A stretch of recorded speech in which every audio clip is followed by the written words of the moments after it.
आऊज़ बिल्लाहि मिनश्शैतानिर्रजीम बिस्मिल्लाहिर्रहमानिर्रहीम। अस्सलामु अलैकुम नाज़रीन, कैसे हैं आप सब। उम्मीद करती हूँ आप सब अल्लाह रब्बुल इज़्ज़त के फजलो करम से खैरियत से होंगे। इस्लामिक ऑनलाइन चैनल में मैं आपको एक बार फिर खुशामदीद कहती हूँ। आज फिर हम एक नई वीडियो के साथ एक नए रूहानी वजीफे के साथ आपकी खिदमत में हाजिर हैं। लेकिन वीडियो की तरफ जाने से पहले आपसे छोटी सी गुजारिश है कि अगर आपने अभी तक हमारे चैनल इस्लामिक ऑनलाइन को सब्सक्राइब नहीं किया तो जल्दी से सब्सक्राइब कर दें और बेल आइकन को भी प्रेस कर दें ताकि हमारी आने वाली तमाम मुफीद वीडियोस और अपडेट आप तक पहुंचती रहें। मोहतरम नाजरीन, आज की वीडियो स्पेशल उन लोगों के लिए है जो ये चाहते हैं कि उनके कारोबार में खूब तरक्की हो, उनके रिस्क में बरकत और वसअत हो। वो लोग जो हिकमत और हकीकत को जानना चाहते हैं, वो लोग जो अपने कामों की तमाम रुकावटें दूर करना चाहते हैं और ये चाहते हैं कि वो दुनिया में कभी भी किसी के मोहताज ना हो, तो उनके लिए आज का वजीफा बहुत ही आसान, मुजर्रब और तासीर वाला है। मगर शर्त यह है कि वजीफा करने वाला शख्स सच्चे दिल और मजबूत अकीदे के साथ ये वजीफा करे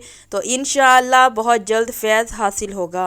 और आज के वजीफे के बेशुमार फवायद हैं। उन फायदों में से एक फायदा तो ये है कि ये वजीफा करने से आपके कारोबार की तमाम बंदिशें और रुकावटें खत्म हो जाएंगी। अगर कोई बहन जो अपने ससुराल में खुश नहीं है और उसका शौहर उसे हर वक्त नाराज रहता है, लड़ाई झगड़ा करता है, तो इस वजीफे को कसरत के साथ करने से इंशाअल्लाह तमाम लड़ाई झगड़े खत्म हो जाएंगे और घर अमन का गहवारा बन जाएगा। मोहतरम नाज़रीन, आज का हमारा वजीफा है अल हाकामु, जिसका मतलब है अटल फैसले करने वाला। इस इस्म के सिफात अजीबो गरीब है कि अगर कोई शख्स अहम काम करना चाहता है और उसे उस काम में रुकावट आ रही है या फिर रिस्क में बरकत नहीं हो रही, तो इस इस्म या हाकामु को चलते फिरते कसरत के साथ पढ़ते रहे तो इंशाअल्लाह काम की रुकावटें भी खत्म हो जाएंगी और रिस्क में भी बेपनाह बरकत होगी। शेख बुनी रहमतुल्लाह तआला अलैह फरमाते हैं कि जो कोई शख्स इस इस्म का कसरत के साथ विर्द करता है तो रब्बे जुल जलाल उस पर हिकमत और हकीकत के तमाम दरवाजे खोल देता है। अगर कोई शख्स कश्फो इल्हाम की ताकत चाहता है और हर नेक काम में कामयाबी चाहता है तो उसे चाहिए इस इस्म का विर्द करे और इशा की नमाज के बाद 66 मरतबा इस इस्म या हाकामु का विर्द करे तो इंशाअल्लाह अज़्ज़ा वजल कश्फो इल्हाम की भी कुदरत पैदा होगी और ये वजीफा इक्तदार हासिल करने के लिए भी बहुत फायदेमंद है।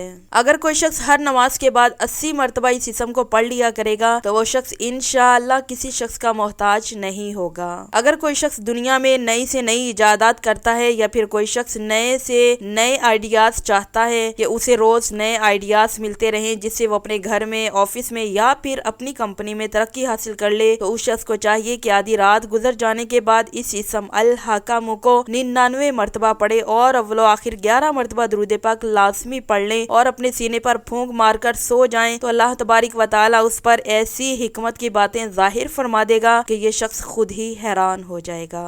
अगर किसी शख्स के ज़ाहरी और बातनी ख्यालात खराब हो रहे हैं, कि उसकी आदत खराब हो रही हैं और वो बुराई की तरफ ज्यादा रागिब हो रहा है या फिर उसकी अपनी औलाद बिगड़ रही है, दिन ब दिन बुराई और खेल तमाशों की तरफ ज्यादा दिलचस्पी ले रही है, या फिर औलाद मजहबी तौर पर फसाद में मुब्तला हो रही है, औलाद को खाना देते वक्त खाने पर 68 मरतबा या हकामु पढ़कर फूंक दें तो इंशाअल्लाह औलाद नेक और फरमा बरदार बन जाएगी, तमाम बुराइयां भी खत्म हो जाएंगी और ये वजीफा 90 दिन तक करते रहें। इंशाअल्लाह अज़्ज़ा वजल घर के छोटे बड़े तमाम अफराद के दिलों से शैतानी वसवसे और शैतानी बुराइयां खत्म हो जाएंगी। मोहतरम नाज़रीन, ये तो थी आज की हमारी वीडियो या हकामों के मुतालिक। उम्मीद करती हूँ आज की हमारी ये वीडियो आपको जरूर पसंद आई होगी। वीडियो को लाइक और शेयर जरूर कीजिएगा और कमेंट बॉक्स में अपनी राय का इजहार भी जरूर कीजिएगा। अगली दफा एक नई वीडियो के साथ, एक नए रूहानी वजीफे के साथ आपकी खिदमत में हाजिर होंगे। तब तक के लिए फी अमानिल्लाह।